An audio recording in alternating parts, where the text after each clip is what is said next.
Hey guys, welcome. I would like to continue with lecture 8.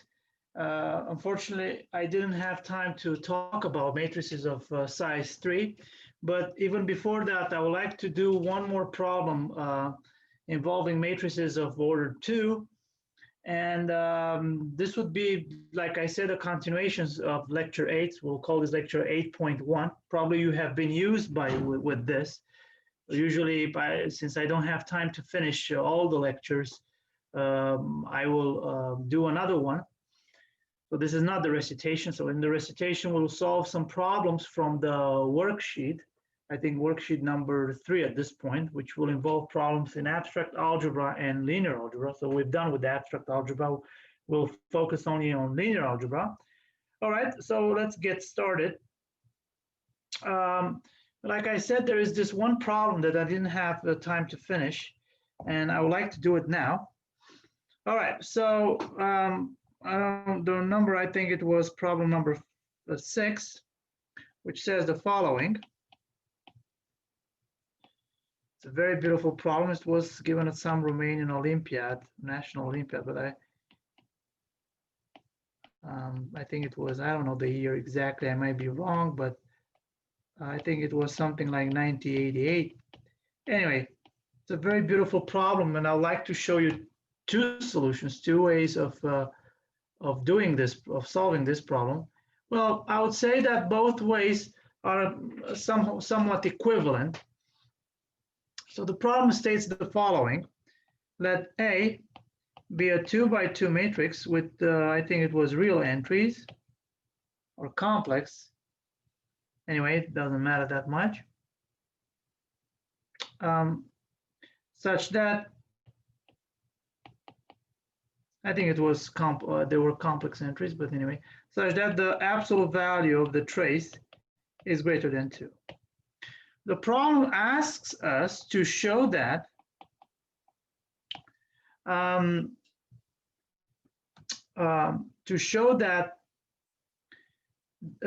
that a to the power n is not the identity for all n greater or equal than 1. So that's the statement of the problem, as you can see. Well, and I would like to give two solutions to this problem. So let's do the first solution, solution 1, which will involve the Kaylee Hamilton. Maybe we'll talk a bit about polynomials and so on. Well, keep in mind, since we have, so remember that since our matrix A is a 2x2 matrix, it always verifies its equation, its characteristic equation. So in other words, remember that a squared minus trace of a times a plus the determinant of a times the identity, it's always the null matrix. So, right? So this is Kaylee Hamilton.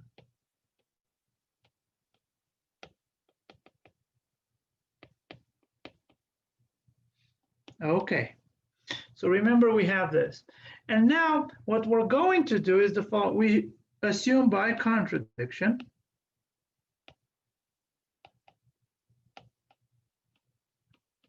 that there exists n greater or equal than 1 such that a to the power n is the identity. So we will assume this. Okay. Now, well, what can we say here? Now, this implies immediately by taking the determinant in this equality. So by taking the determinant,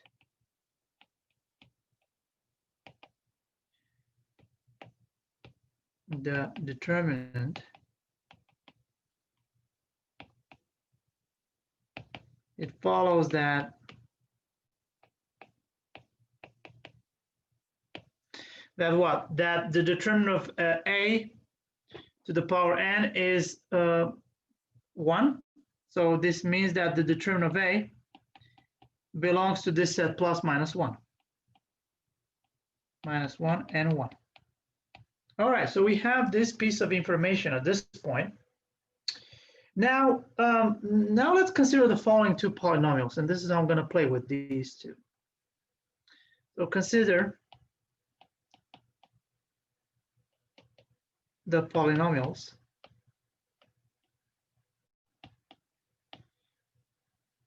P and Q,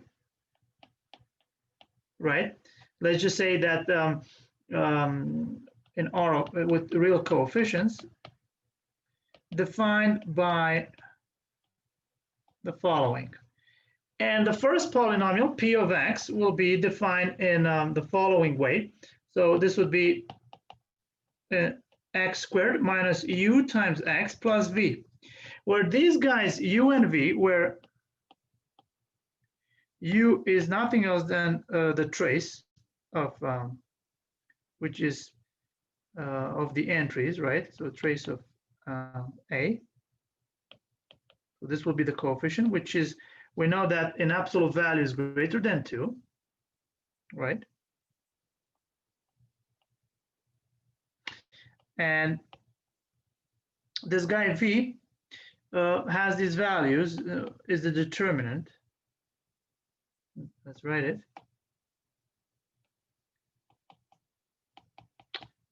And it belongs to this, the values are -1 and 1. Okay, so we consider this first polynomial, and Q of X will be nothing else than just X to the power n minus 1. All right. Now, the question is, we need to see what kind of roots does the polynomial P have, right? And we want to see if they have some common zeros. Now, the first remark I want to point out is that the polynomial P has real zeros. So let's point this out. So we can say the equation P of X equals 0, right? Has x1 and x2 real zeros, right? Okay. Because the discriminant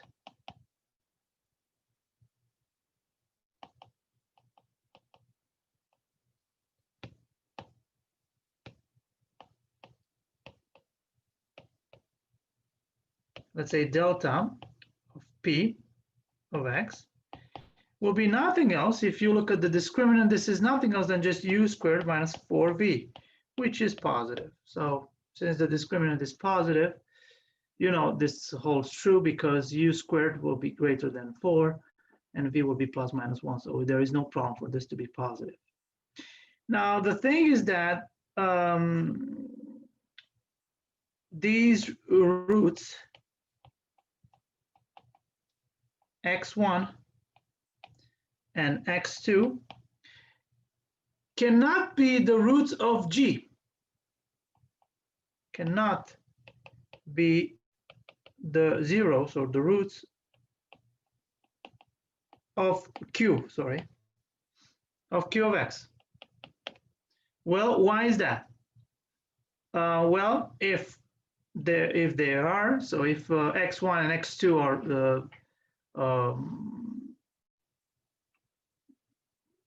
for example, if x1 is a root of Q,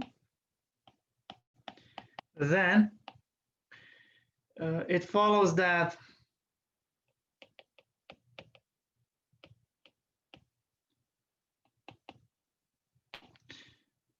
Q of x1, for example, is 0, right? But this implies that, which is equivalent with x1 to the power n minus 1 is 0, right? So we have x1 to the power n equals 1. And this implies that, and thus it follows that the absolute value of x1, if we take the absolute value, is 1. Okay, but on the other hand, well, we know that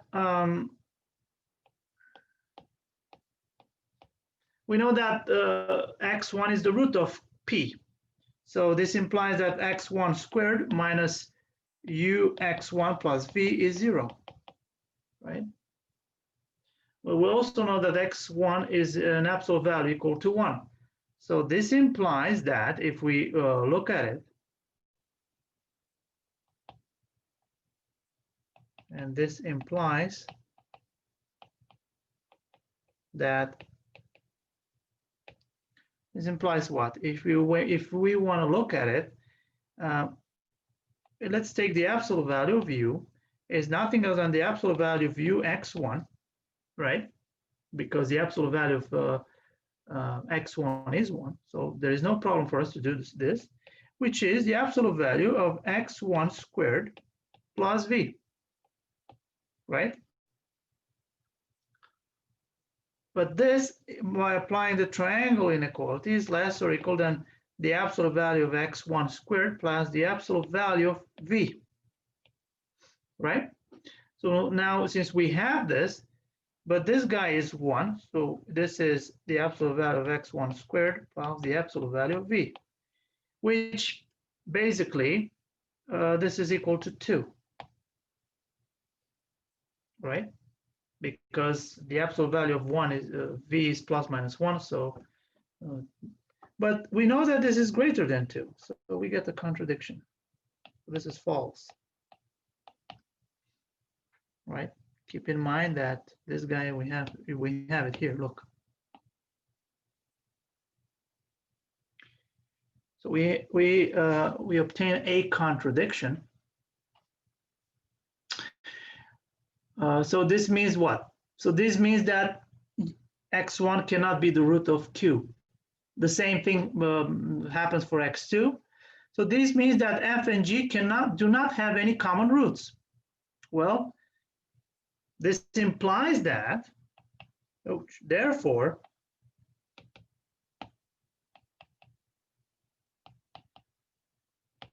these polynomials, the polynomials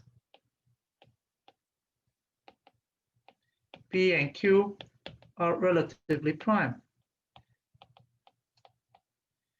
So this means that the JCD between them is 1. So JCD between P and Q is 1. And now by applying, the Bezoos theorem, but we learned this in a number theory course, right? Remember when we had those relatively prime integers? Then there exists some other integers such that their combination is 1, basically. The same thing will happen for polynomials. So in other words, this implies that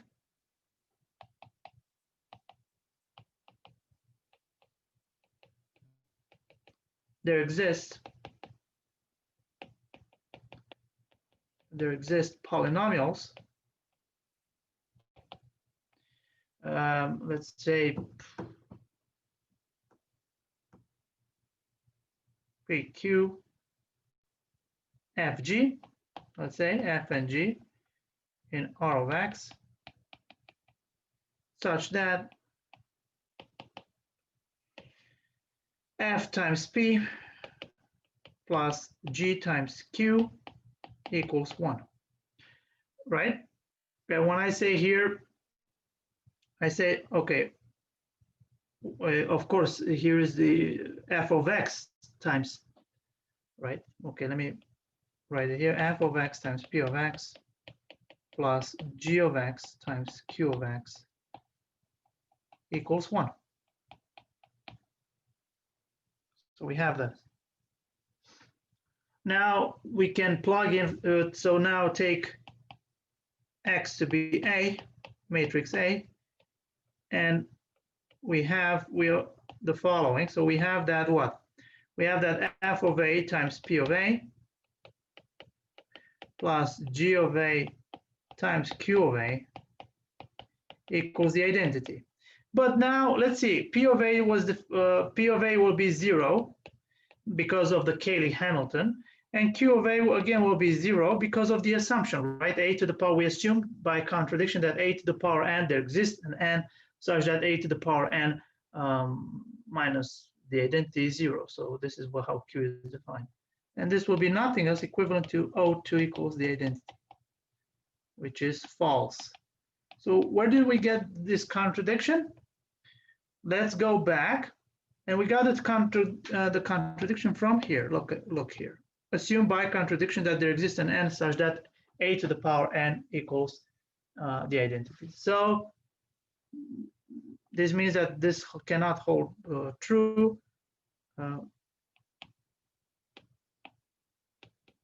So finally, A to the power n is not the identity for all n greater or equal than 1. And we're done. The solutions ends here. As you can see, it's kind of tricky. You have to construct this kind of polynomials, which is not like they're quite unexpected. You can figure it out. It's very natural to consider these two polynomials. All right, so this is the first solution. As you can see, I haven't used any information about the eigenvalues or anything like that. But now the second solution, we will use that.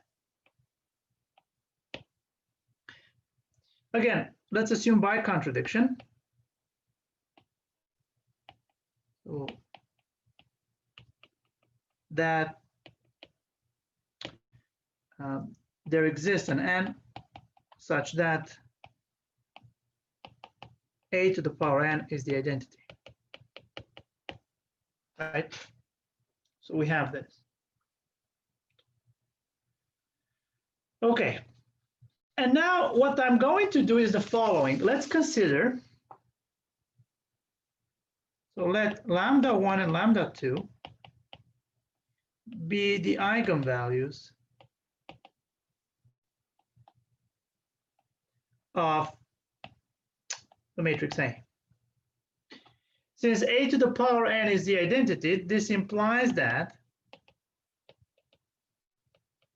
by the spectral theorem, that lambda 1 to the power n is the same as lambda 2 to the power n, and it's 1. In any case, if we take the absolute value, this implies that these eigenvalues are on the unit circle. So the absolute value of lambda 1 is the same as the absolute value of lambda 2, and it's, both of them are equal to 1. All right, beautiful. But on the other hand, we know that the absolute value of trace of A is greater than 2.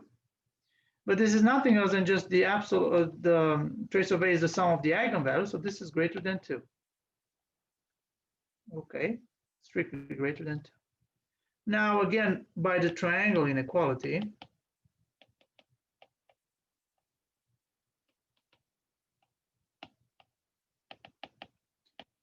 we have that, well, let's see.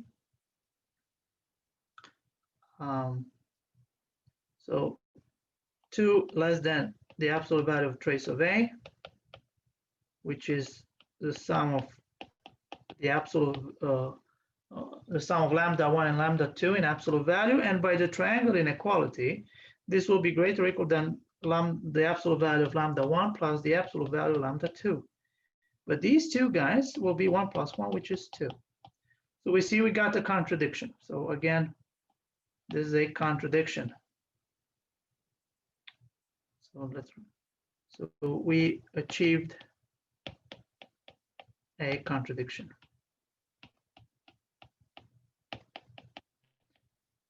Where did the contradiction come from? Again, from our assumption. Look here.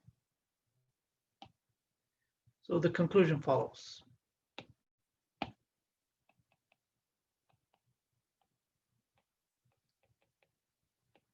Conclusion follows immediately. All right, so that's the problem I wanted to share with you. It's a very beautiful problem. As you can see, there are two approaches here. So one of them is very short by using eigenvalues. And basically, I don't need to come up with those two polynomials. I know exactly if I consider the eigenvalues, you know how you can write a characteristic polynomial of the matrix A. You can also consider that the other polynomial, x to the n minus the minus 1, and you play around. Basically, they are the same, but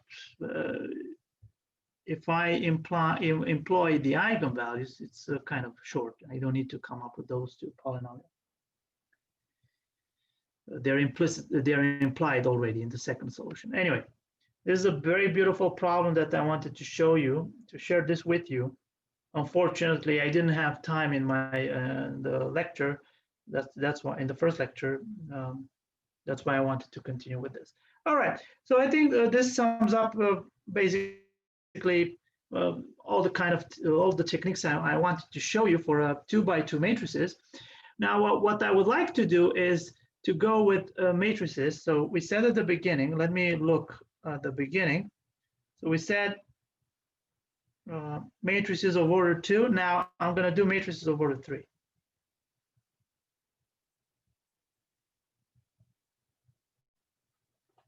Matrices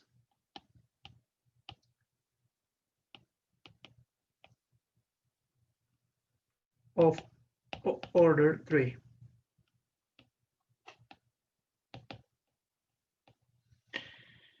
And you will see here that the situation is will be pretty similar. So we have a matrix, let's say, well, let me write it in this way. I'm just going to write it explicitly at this point. A11, A12, A13.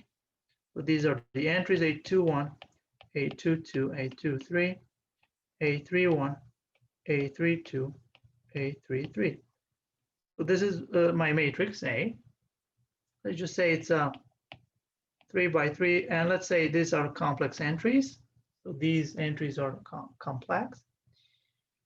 And now what I'm going to do, well, there is also what we call this Kaylee-Hamilton relation, but I will deduce it in another way, because here I will end up with a matrix, which I would like to talk about, because it's a special matrix.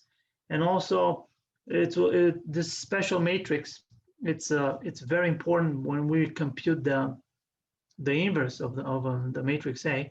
Well, as you can guess, I'm referring to the adjugate of A, the adjugate matrix. Now, what I would like to do is consider the characteristic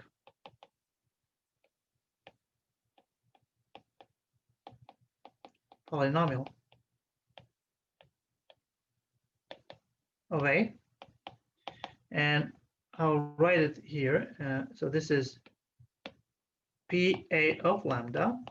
Again, as you have seen in a 2 by 2 case, this will be the determinant of lambda times the identity minus A, right? Or you can write this also with the negative, right? A minus lambda times the identity, so it doesn't really matter that much. So now, since we have this, you can say the following. So this would be, if you expand all this, lambda cubed, right, minus trace of A. In fact, let me write it in this way. So the coefficient here, trace of A times lambda squared plus, and now this special guy will appear here, what we'll call the trace of the adjugate of A times lambda, right, minus the determinant of A. So this is the OH minus the determinant of A. So these are the three coefficients that appear. So keep this in mind. In fact, you don't have to keep this in mind. You can deduce this.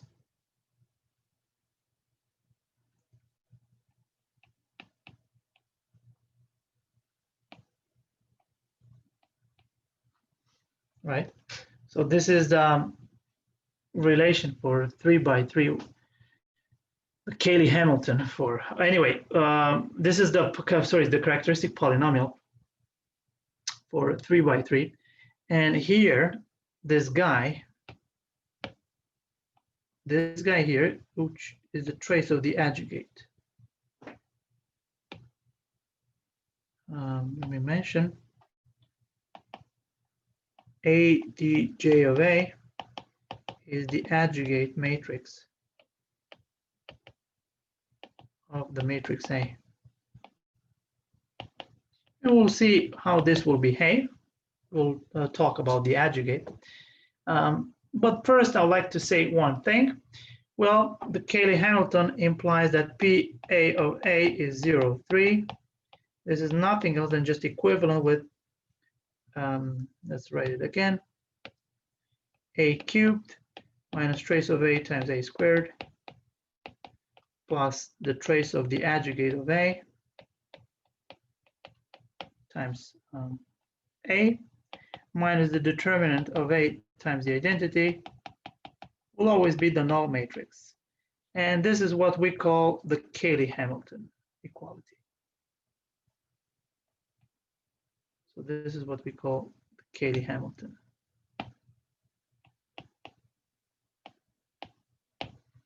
So this is the Kaylee Hamilton for 3 by 3 matrices. All right. So you see, it's analog. It's an analog of the relation for 2 by 2. There's also one for 4 by 4, but anyway, I'm not going there. You will see something similar for n by n next week. All right.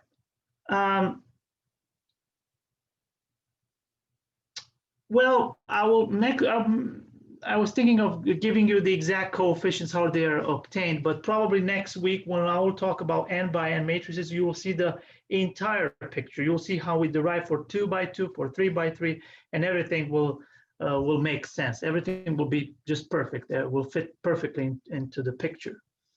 Now, before I go and dive more into the eigenvalues and stuff like that, I would like to say a few things about the adjugate of. So let me answer this question: what is the adjugate of a matrix? And let me just tell you the story. So basically, the adjugate of the matrix is not, or sometimes it's called a classical adjoint. Well, we denote it by this. So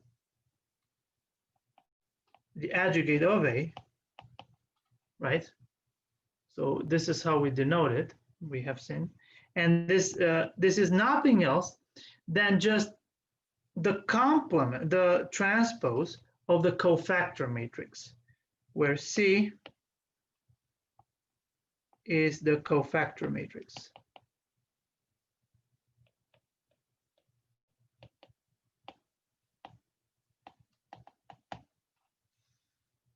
So what is the cofactor matrix?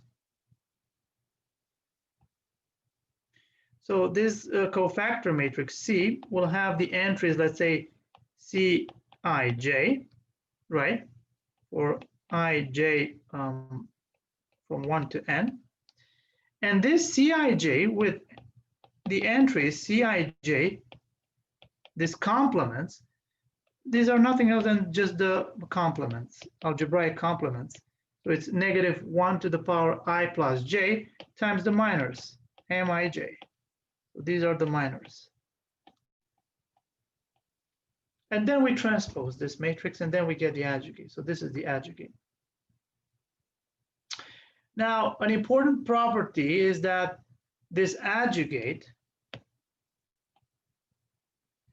is related to finding the inverse of a matrix. So let's point out this remark. So very important fact, I would say.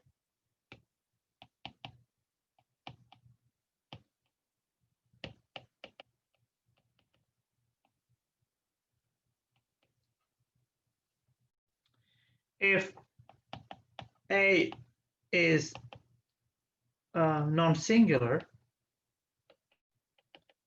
and when I say non-singular, I mean invertible, which means that the determinant of A is non-zero, then we have that A times the adjugate of A is the adjugate of A times A, which is the determinant of A times the identity, right? And from here, if you want, and we obtain the following, that A inverse is nothing else than just 1 over the determinant of A times the adjugate of A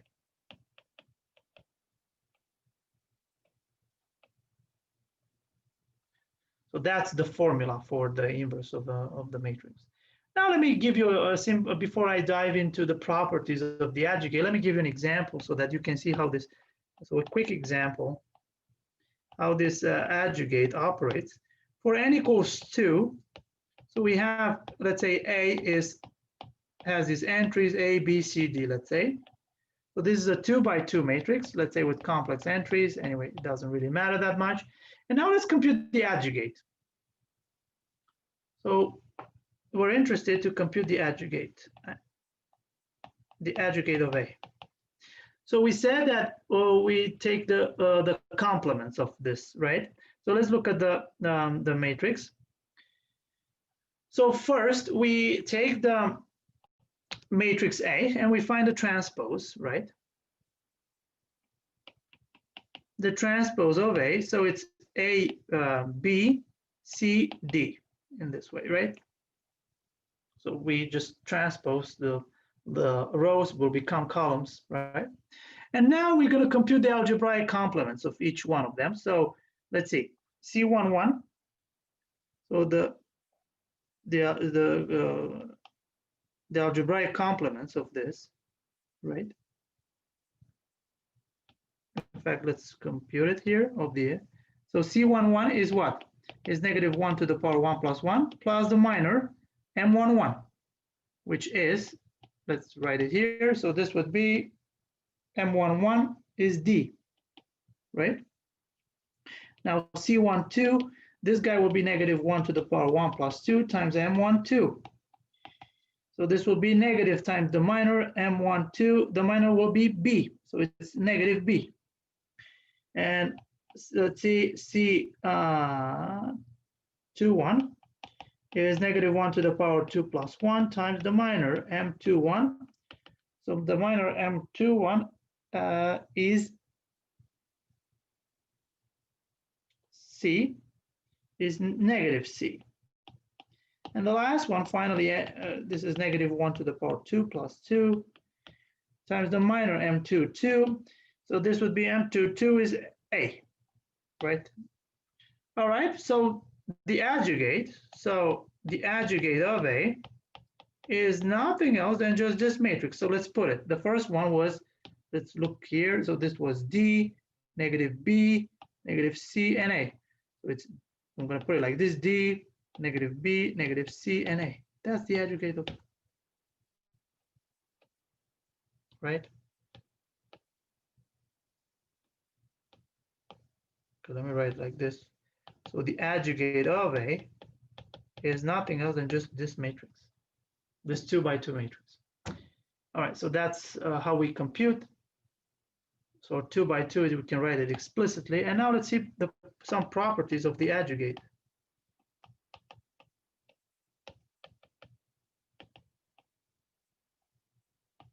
Before we derive some relationship between the eigenvalues and these three important objects, the trace of A, the trace of the adjugate, and the determinant of A.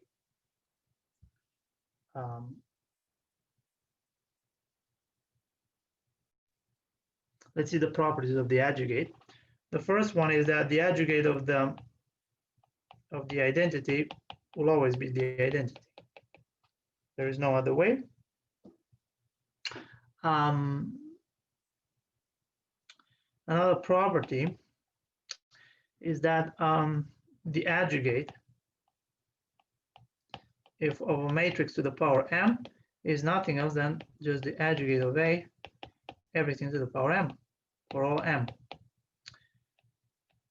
Another important property is that the adjugate of the transpose of A transpose is nothing else than the adjugate of A, everything transpose.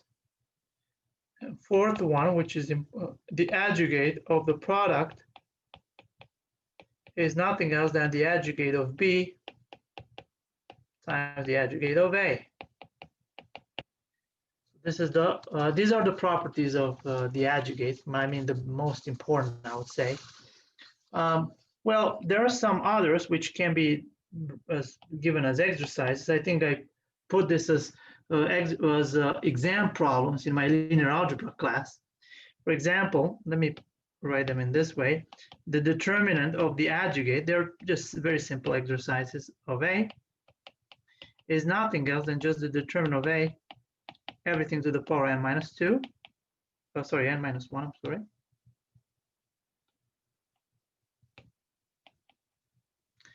And now, and if f is moreover, so 6, if A is invertible,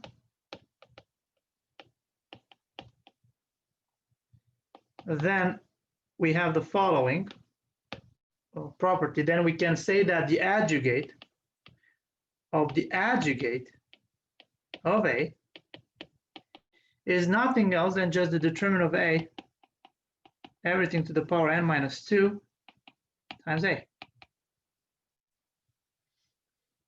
And surprisingly, if we, for n equals 2, so remark,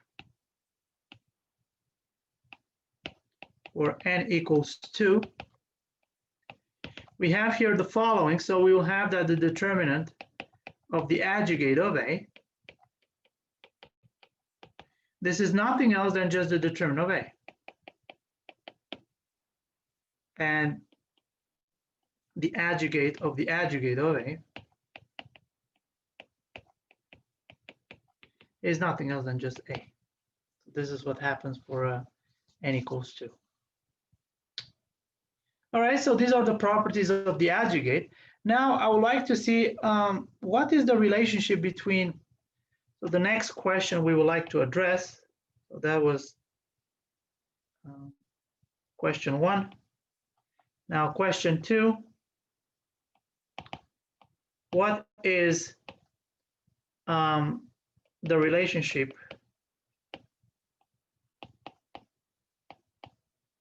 between the eigenvalues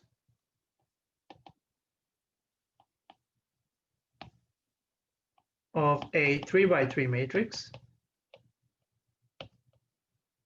and trace of A, trace of the adjugate of A, and the determinant of A. So we would like to answer this question because this will be very important, for example, in applications. So that's the question we would like to answer. So let's look at it.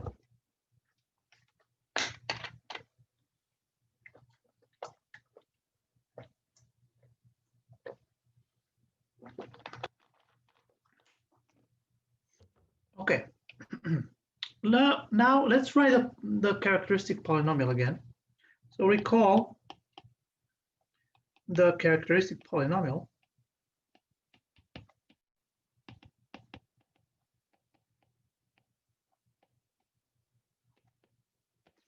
And this was PA of lambda. It was the determinant of lambda, which was given by,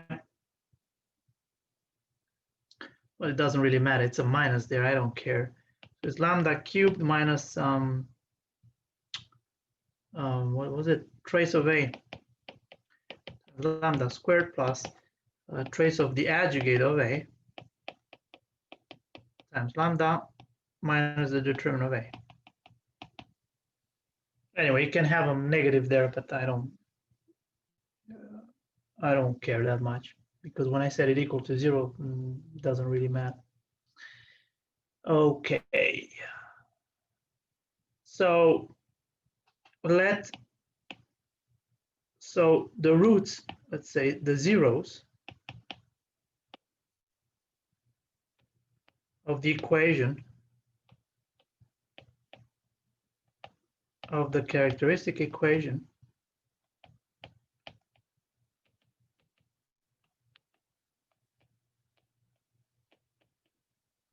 and let's say the characteristic equation is P A of lambda equals 0 are the eigenvalues lambda 1, lambda 2, lambda 3. So we have 3 eigenvalues of A. And now let's see, by using Viet relations, so by the Viet relations, we have the following. We have those 3 symmetric sums. So let's express them. I'm going to write them here like this. The sum of these, the first symmetric sum is the sum of the eigenvalues,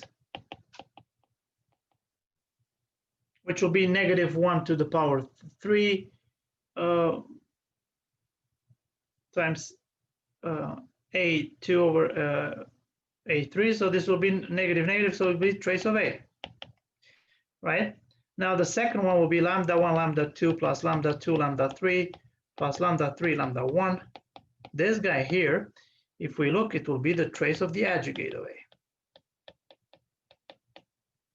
And the last one, which is the product, lambda 1, lambda 2, lambda 3, will be nothing else than just the determinant of A. So this is what you need to know. And of course, now you can play around with this, with some identities, for example.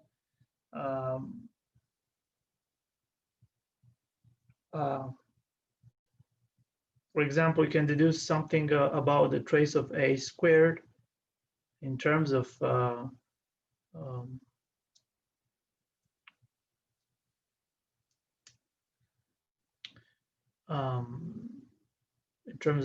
trace and the determinant, or you can deduce something about the trace of A cubed and so on. So let's play around with these relations a bit. So let me recall, recall the elementary identities that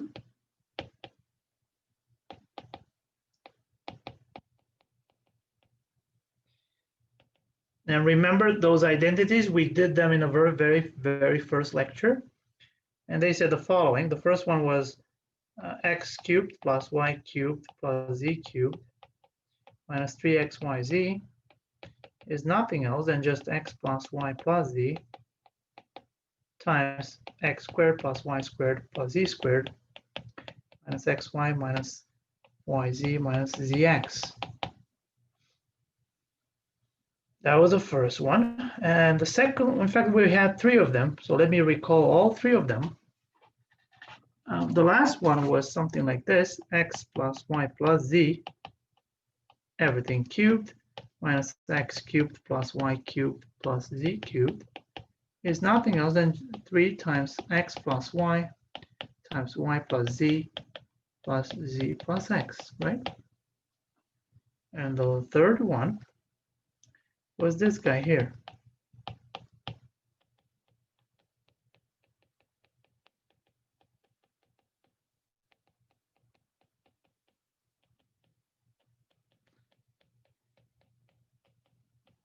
Wow. So you see, we can combine these, the second and the third one. So we can obtain the following. So by combining these two, we can obtain something like this. So x plus y plus z cubed minus the sum of x cubed. This would be nothing other than just 3 times x plus y plus z times xy plus yz plus zx, right? Minus 3xyz. Wow. Right, so you get this kind of identity, and you can write this in terms of the eigenvalues, right? In terms, if you look above, so you can write this in this way. So let's translate this. So in terms of the eigenvalues,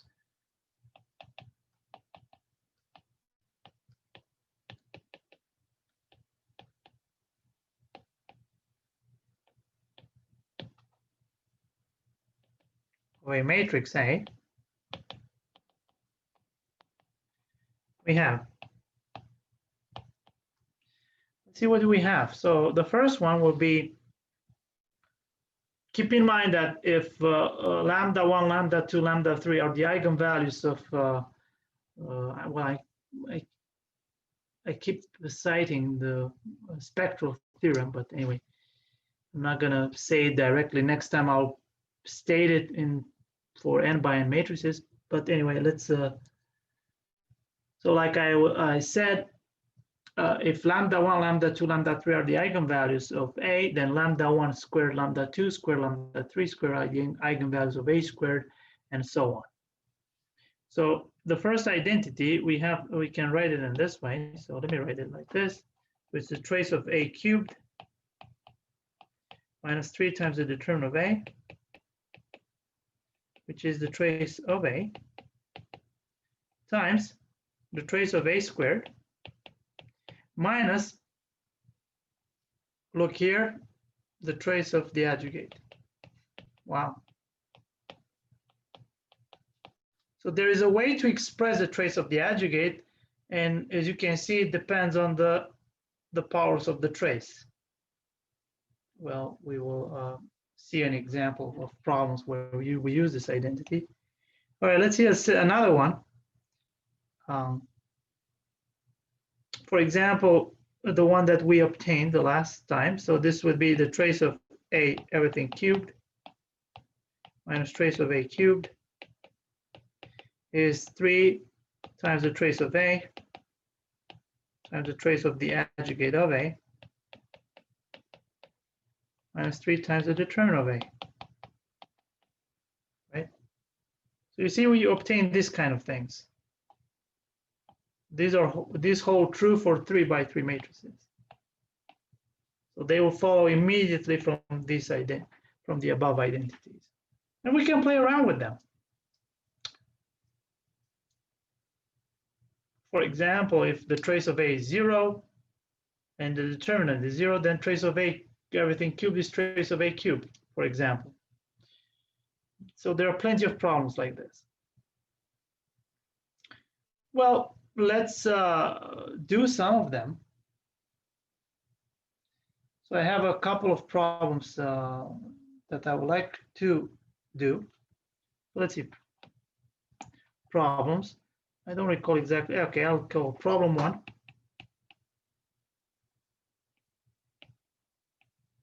And it's an immediate problem. I think it's from Putnam and beyond. So let's AB be 2 matrices, 3 by 3 matrices with complex entries. And define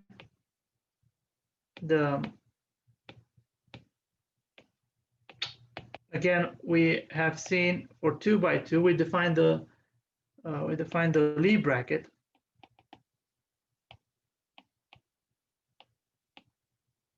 as the following. So for the additive commutator, so this is bracket AB is AB minus BA. And we're asked to show that the trace of AB cubed is nothing else than 3 times the determinant of AB minus BA. Well, if you look at it, one of these two identities, it follows immediately. So what do we know? So we know that the trace of the brackets, so since the trace of bracket AB is 0, right? There's nothing other than just the trace of AB minus BA is 0. It follows that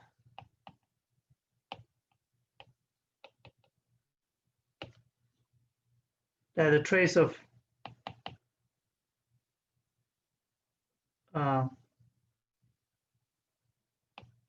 AB cubed, bracket AB cubed, minus 3 times the determinant of bracket AB is nothing else than just the trace of the bracket AB times something, times whatever quantity here. It doesn't really matter.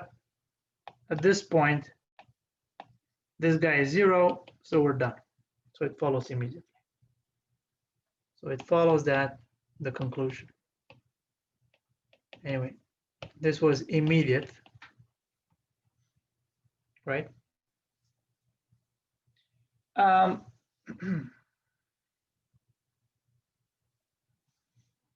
Now, let's see another problem.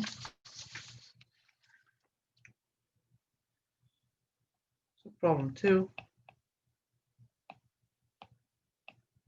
This was, I think, some Romanian Olympiad.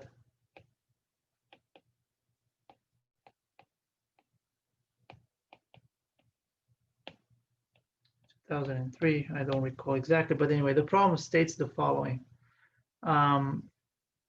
Let A be a 3 by 3 matrix with complex entries such that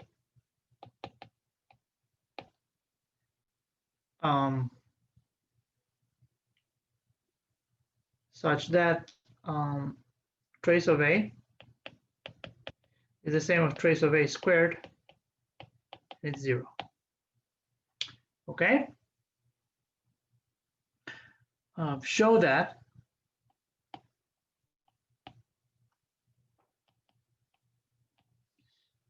the determinant of A squared plus the identity is the determinant of A squared plus 1.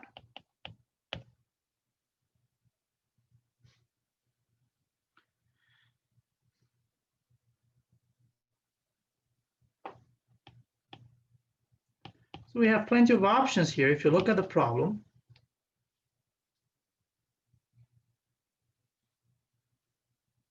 Right?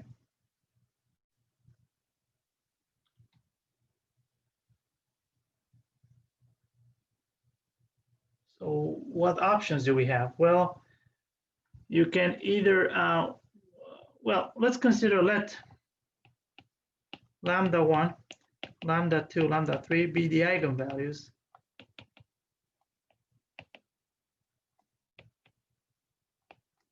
of A. All right?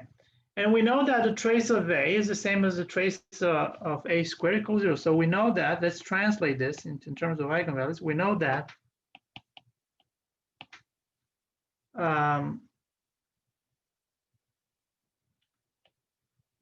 lambda 1 plus lambda 2 plus lambda 3 is 0. Okay, and that's the trace of A. But we also know that lambda 1 squared plus lambda 2 squared plus lambda 3 squared is 0, which is the trace of A squared. Okay. From here, at this point, I think it's obvious the fact that if we square the first one and using the second one, it will follow that, okay, I'll leave it to you as an exercise, but I already said it. It will follow that the sum lambda 1, lambda 2 plus lambda 2, lambda 3 plus lambda 3, lambda 1, this guy is 0. This guy is nothing else than just the trace of the adjugate of A. Well, at this point, if you want to use Kaylee Hamilton, we don't know what's going on with the, the determinant, but Well,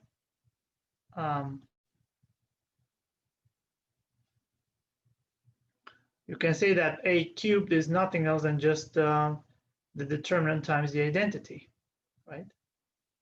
So we can say that by Kaylee Hamilton.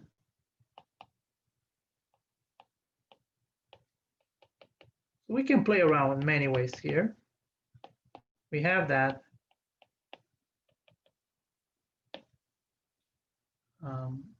So we know, let's write it, A cubed minus trace of A times A squared plus trace of the adjugate of A times A minus the determinant of A times the identity is 0. But this guy is 0. This guy is 0. So it follows that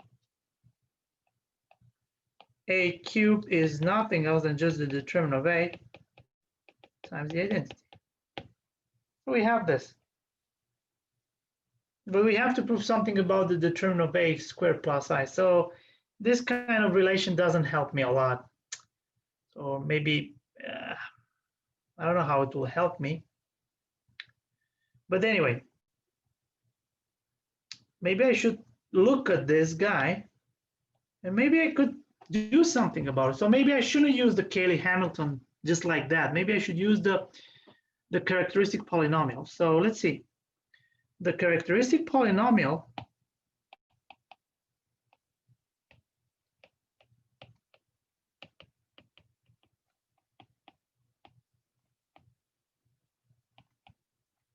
of A is given by, so it's this, let's write it.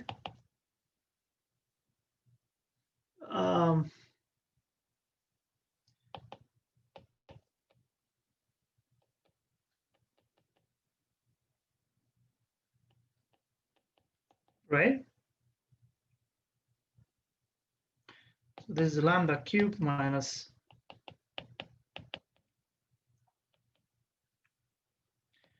plus trace of the adjugate, and this is very important thing, times lambda,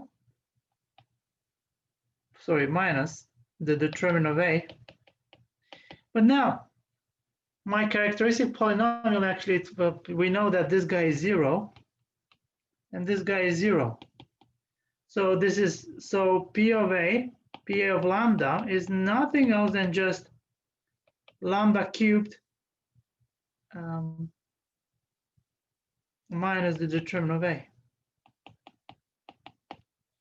And now let's express. So we have that this guy, the determinant of A squared plus I3 is nothing else than, we can decompose this as A plus I times the identity times A minus I times the identity.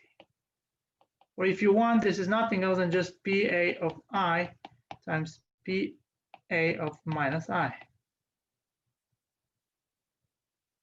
Right? And now let's plug it in here. So PA of I is nothing else than just I cubed minus the determinant of A, and PA of negative I is negative I cubed minus the determinant of A. So by multiplying these two, so it follows that PA of I times PA of negative I, so this is I cubed minus determinant of A times I cubed plus it, sorry, negative I cubed minus determinant of A.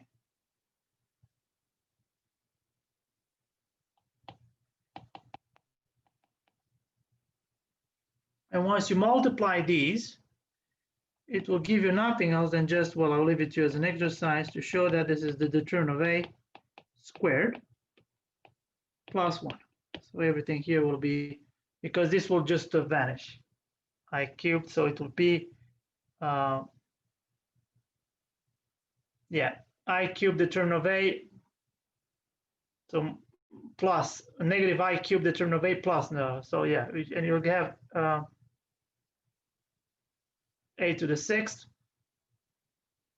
So it will be exactly what we want. All right, so then that's the end of the problem. Okay, this was an interesting problem. Now I have another one in mind. So we did this for problem 3. We did this for 2 by 2, and now I'd like to do it for 3 by 3. And the problem says the following: let AB be 3 by 3 matrices, and again, and define the lead bracket, so the additive commutator as AB minus BA. And moreover, we assume that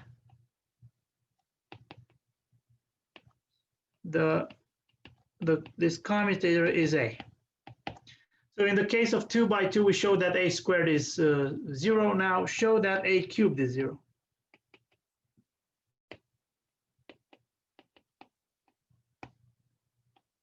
So let's look at this problem.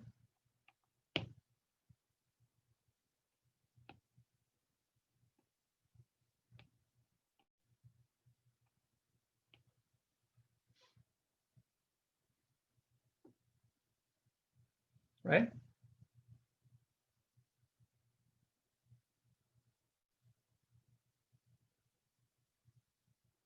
So let's look at this problem.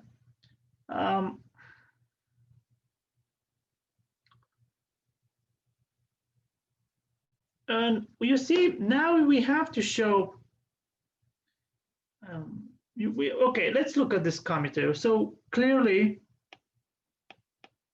the trace of the commutator is 0. This is also the trace of A, is 0.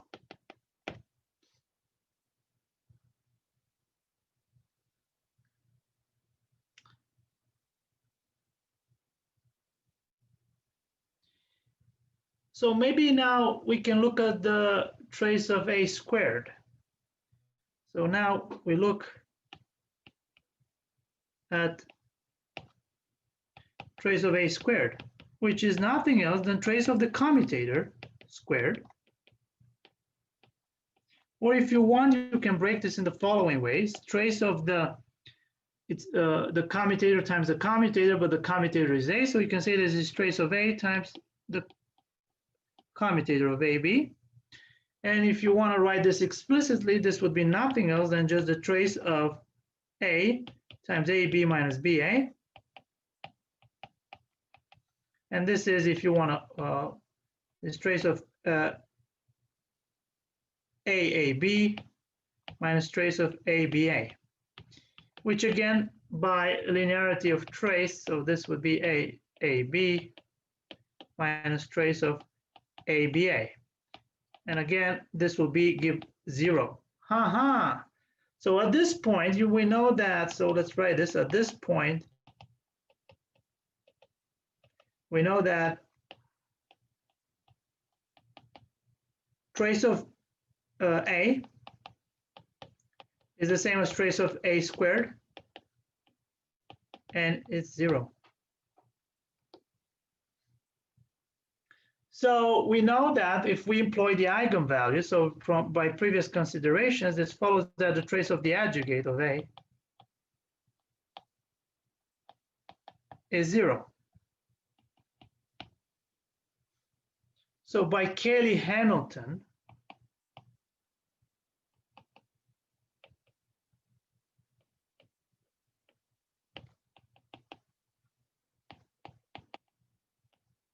it follows that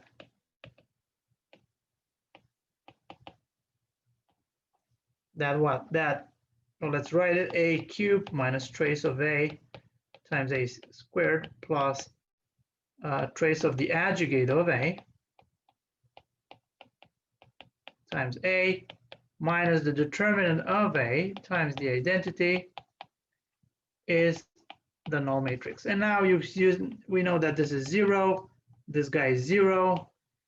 So it follows that a cubed is nothing else than just the determinant of a times the identity. Well, we are almost close.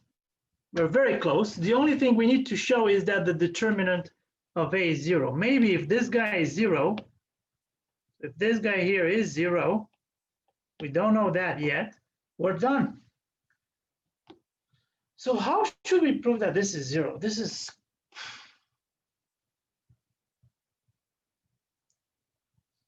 so that's the thing we need to prove.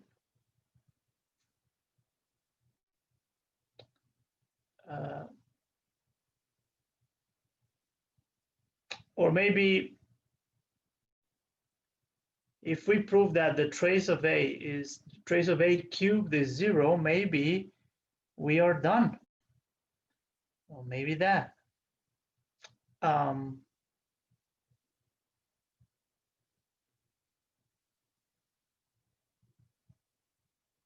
what can we do here?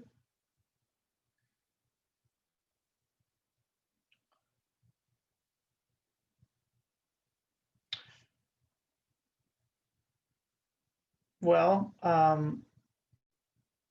so we know that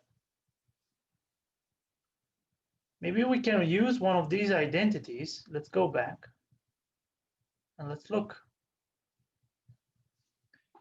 Maybe trace of a cubed can be expressed in a certain way.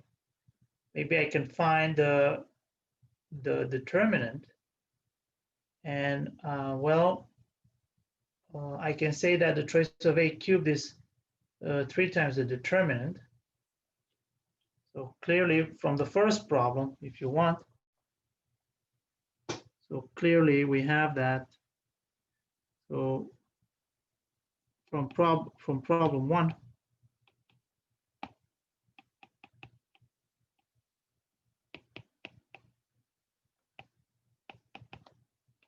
we have that the trace of a cubed is 3 times the determinant of a. We know that.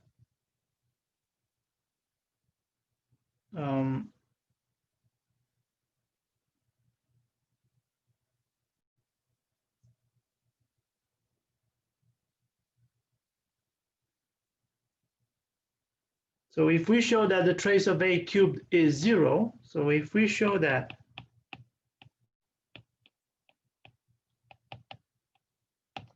the trace of a cubed is 0, we're done.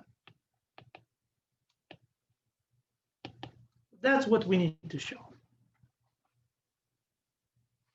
Because if the trace of a cubed is 0, then the determinant is 0, and then from the above relation, from this one here, we're done. It will follow immediately. Well, I have the sensation that I've overcomplicated myself here, but anyway, you will forgive me for this. It's very late in the night, so I don't think as straight as I should have. So how should we prove that the trace of a cubed is 0?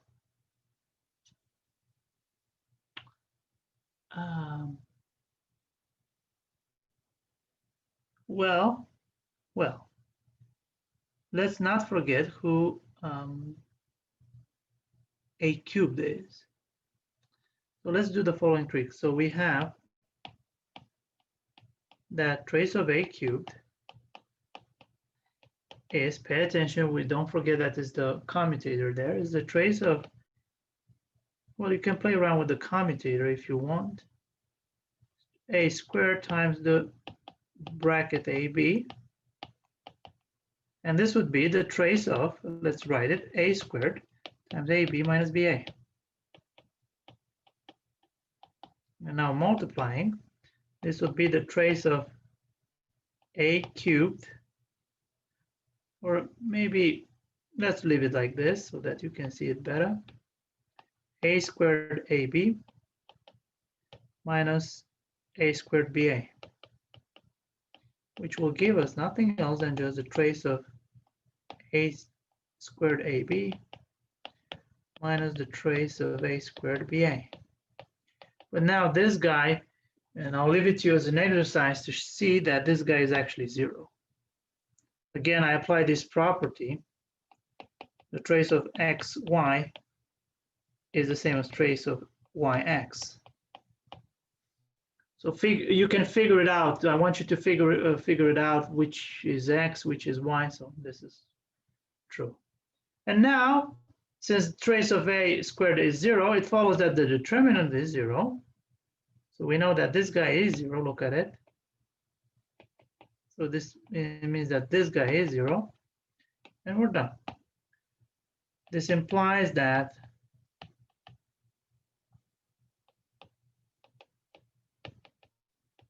the determinant of a is 0. So a cubed will be 0, and that's it. Anyway, I think I overcomplicated myself, but in fact, this is a general phenomena here, and you will see that we will talk about this next time, a more general version of this. So I only proved it for 2x2 and 3x3 matrices, but it's actually a much more general result holds true, and in fact, I will talk about this. All right, and there is one other problem, problem number 4, and I think I will stop here. I will leave some other problems for the recitation as well. Let me see the statement of the problem. I think it was somewhere here. The problem says the following. It's a beautiful problem, I'll say. So it says the following. It's a question. Are there any matrices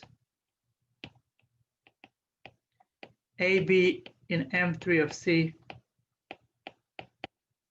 such that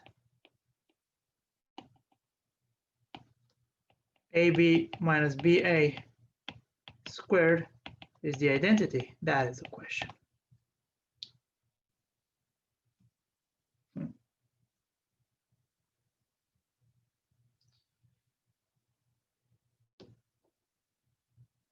If yes, well, we should cook up an example. If not, we should prove it. Well,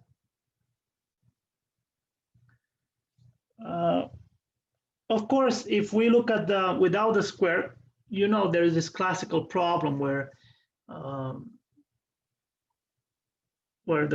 bracket, the commutator cannot be the identity, right? So if we take out the square, so there are no matrices, in fact, n by n matrices, A and B, such that AB minus BA is the identity. But now let's see in the case of 3x3 matrices, we have the square here. Maybe this is true for some reason, but well, the answer is no. So there are no such matrices.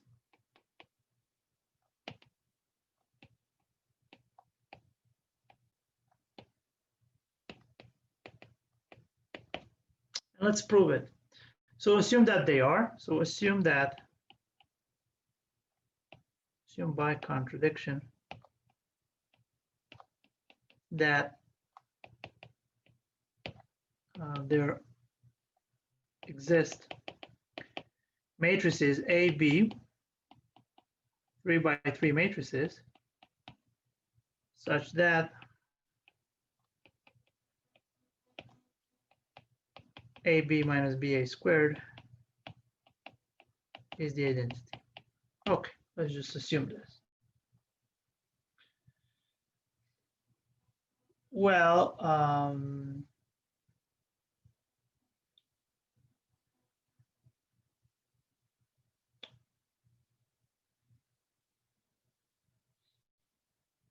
let's denote this matrix.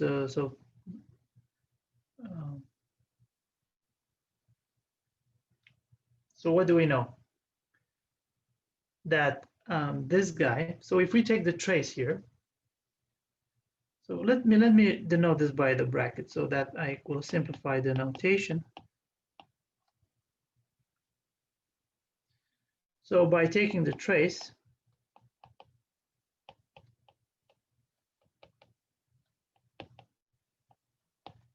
it follows that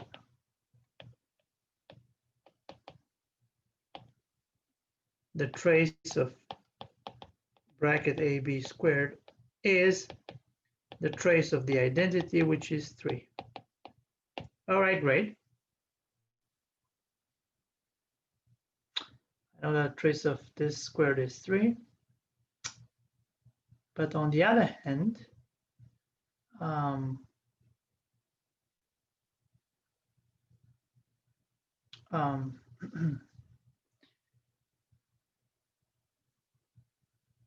if I take the determinant, for example, so by taking the determinant,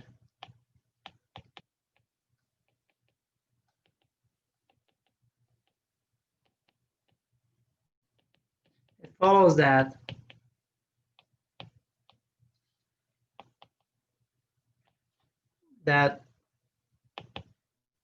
this guy, bracket square, is 1, which will follow that the determinant of the bracket is plus minus 1, right? All right, so I have this. On the other hand, I know that the trace of AB is, let's keep that in mind as well. Also, keep in mind that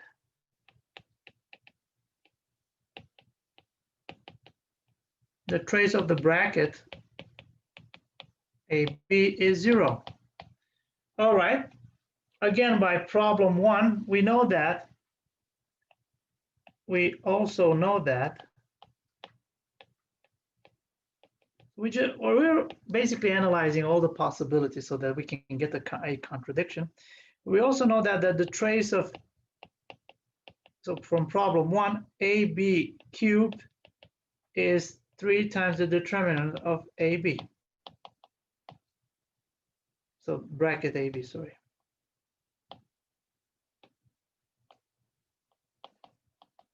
So we know this from problem 1.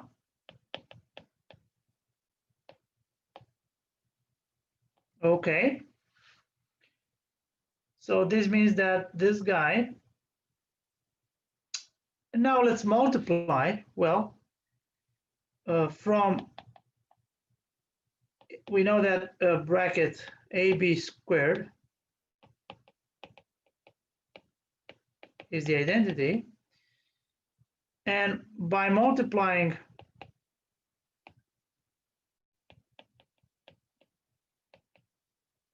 with the bracket AB, we have that AB cubed, bracket AB cubed, is nothing else than just bracket AB. Guess what? If we take the trace here, so applying the trace, so by taking the trace,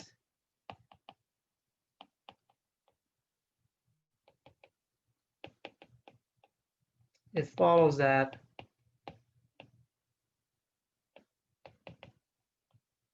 the trace of bracket AB cubed is nothing else than just the trace of bracket AB, but this guy is 0. So the trace of bracket AB cubed is 0. So this means that,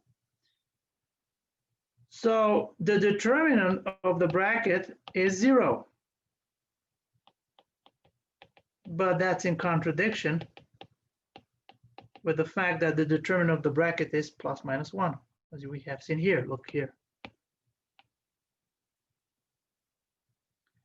In contradiction with